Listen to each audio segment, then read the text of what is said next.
Oklahoma City school that was on the chopping block saved at the 11th hour. Talking about North Highland Elementary here, which will now remain open. So with us to discuss the fate of that school and also, the spike in some vandalism cases we've seen happening across the district, we're joined by Mary Malone, who's the president of the OKCPS Foundation. Thank you, as always, for being with us. Thanks for having me this morning. I want to address North Highland first. For the people who haven't been following this very closely, what's been happening with that school, why was this school on the chopping block? Well, the plan that the superintendent was considering was to close the school temporarily.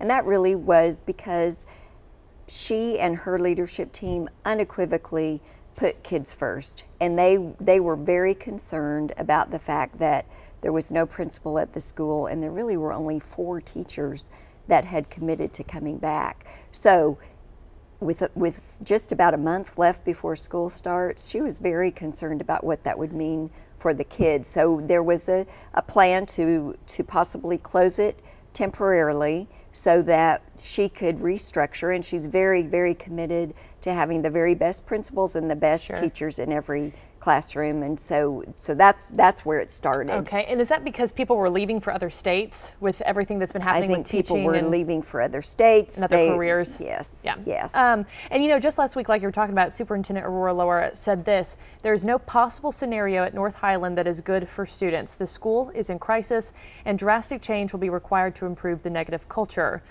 So, what happened in the span of a week? Well, I think she.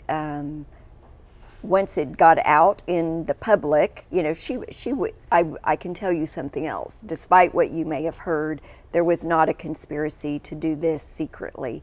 This was a plan to address a crisis, and she always thinks about putting kids first. So with no teachers and no principals, she thought this would possibly be the very best thing to do. We need to think about the future. There was a lot of outside pressure once it became public, and there wasn't the chance to talk to people about what the best thing was. So the decision was made to, okay, we'll scramble and we will work to get people hired. Okay. And luckily that seems to be going okay. And you are hoping to fill a number of different positions, right, that are left at North Highland. I think right. Administrative jobs, teaching positions, and the administration and the teachers union kind of came to an agreement on this, I believe, in saying to incentivize people, if you're an administrator, you get a 10% above base pay.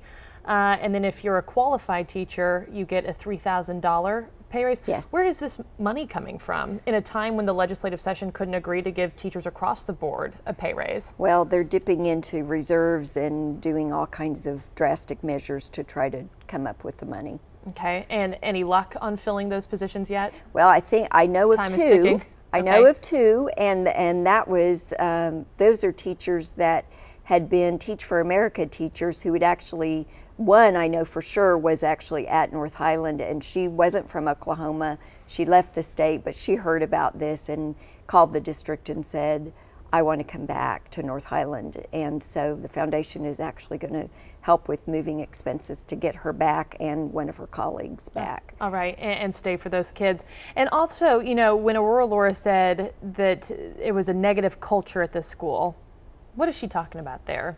Other than clearly a lack of resources and people, what is a negative culture there? I think that North Highland has struggled with academic performance for a number of years, and I think there have been discipline issues, and there have been all kinds of problems. This isn't the only school that has problems, but it's really been one that has struggled, and so sometimes you have to take really desperate measures in desperate times, and I think her thinking was a possibility to close it temporarily would have allowed everyone to have the time to really focus on putting it back together in the right way for those kids. And last question to you quickly, we're going to break this into 2 segments. The fate of this school has been in limbo, what was going to happen with it. But what about the fate of these kids?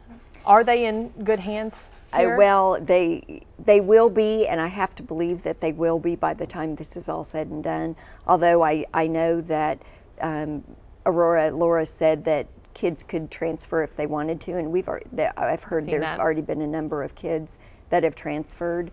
I think at last check there were like 25 Yes, applications I think to 29, do so. 29 as of this morning is what I heard. So there are parents that are thinking twice about all of this scenario, and of course they want what's best for their children, as do all of us. I know that it's not going to be easy to get that building staffed. Sure. But Okay. but I also believe that with community support, we can provide some wraparound services and help for them that will be good. Okay.